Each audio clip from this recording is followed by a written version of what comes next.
So here's my rig for air supply. I have two types of fittings here. You never know what kind of hose you're gonna grab. I'm ready for anything. There's a cutoff, and it goes all up here. Yes, it's metal pipe. That's a water drop. That's the pressure regulator, another water drop.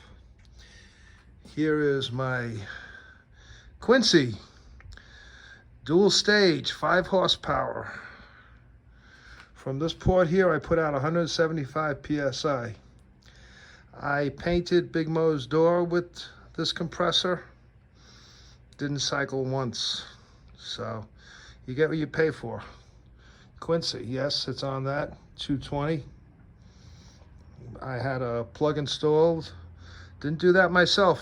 Anything electrical, I believe in having a licensed guy come in. Because if this shit burns up my house, what's my insurance company gonna say? Can't do everything yourself. On that note, who's better than you?